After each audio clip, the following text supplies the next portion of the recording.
Puerto Escondido to pick up my license plates and my luggage rack for my motorcycle, and I was offered to rent a house for the slow season. If 2 months ago you had told me a place like this existed and I could rent a home like this for a price like this in a place like this, I would have said, oh, that would be the place I would be looking for. I found it and I would stay there. But because it's so early in my trip, there's that sense that I want to keep going instead of actually stopping and renting someplace. My plates are still not in, so I'd probably need to stay here for another week anyway. So this is it. It's the White House with the terrace on top. I'll show you the inside in a little bit. It hasn't been cleaned yet. So here's the garage where I'll be able to put my bike, and the slider to the kitchen, which is what is downstairs. So the kitchen's downstairs, everything else is upstairs. So you've got bedroom number 1, and you got bedroom number 2. Actually, that's the living room, and then bedroom number 3 is on the other side. Over here. And then, of course, the terrace is on top, which is where I'll be doing a lot of writing. And here's the garden. I'm gonna see if I can get this bike working again. That'd be nice to cruise around on. This is the other house on the property. I could have also rented that one. It's even got a better view, but it's a little dark inside with all of the painting. The inside looks like the outside, which is really cool, but I like a little bit brighter situation. So this is all part of the deal. Kids pool, regular pool.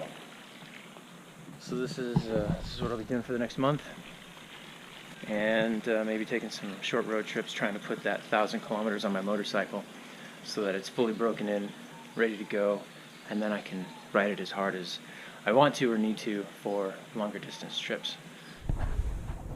So, downstairs kitchen, so you can entertain outside and inside. It's just right there. And then this is kind of like the pool bathroom. Cool little inlay. I like that stuff. For some reason there is a door here. This is the way to the living area.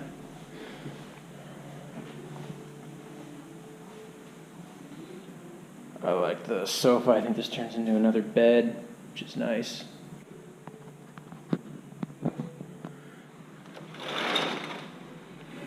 The view. So yeah, cool floor. I like the style. Here's bedroom number 1, and this one has ocean view in 2 directions. Private bath. And a lot of these places down here have showers that aren't separated from the toilet area, like with any kind of partition or anything. It definitely opens it up, but every time you take a shower, the tile around the toilet gets wet. So this is what I'm going to call the master bedroom because it's the one I'll have.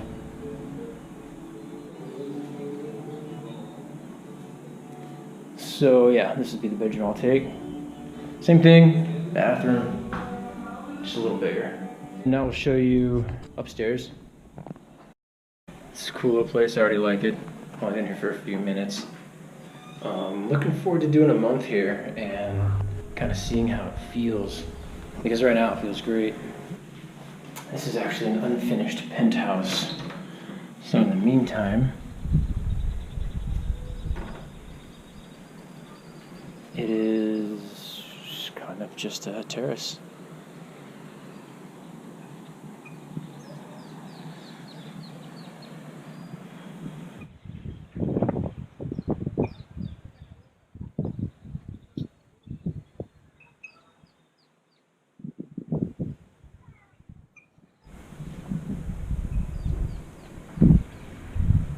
So this is the neighbor properties. You know, you get on the road even for a short time, just a couple of weeks, and you start feeling like the road and that's fine. But then when you stop feeling like the road, you feel like you can start to relax a little bit.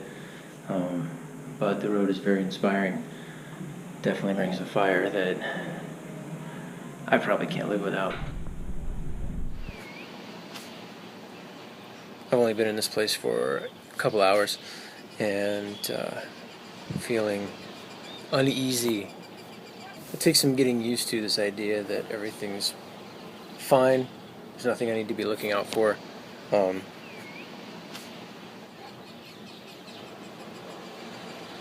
And you've got everything that you need fits on your motorcycle, and you're looking for what's next, and you're planning maybe a day or two ahead.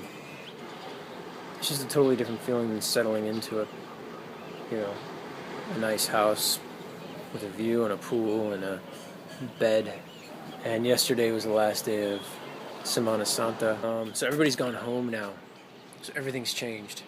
I'm not on the road. I'm not living on my motorcycle.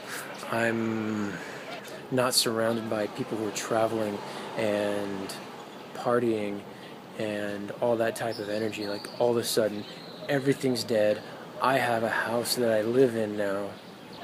That's a big adjustment. And sometimes I'm kind of hard on myself because I get stressed out, and I feel like maybe I don't deal with stress as well as other people do. But then I remember that people usually have things like homes and jobs, consistency, predictability, community, things like that I don't really have right now. I guess I just have a reason to cut myself some slack, and just really practicing this idea that every feeling, every belief has a place at the table, has a right to be heard, not judged right away. I can do that later if I want to. You can always judge later. I can always be afraid later. I can always get mad later. Like, I still reserve the right to all of my negative emotions and every other thing that I may consider dysfunctional. I can always come back to that.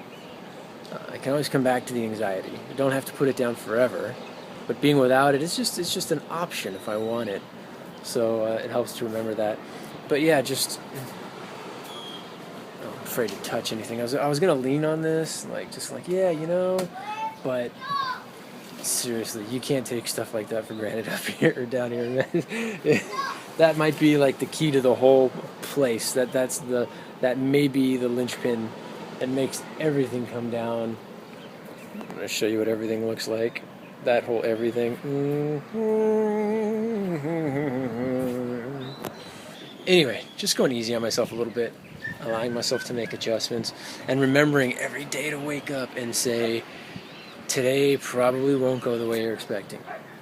That really helps getting into the practice of establishing myself. Before I go, I want to show you my favorite door. That door right there.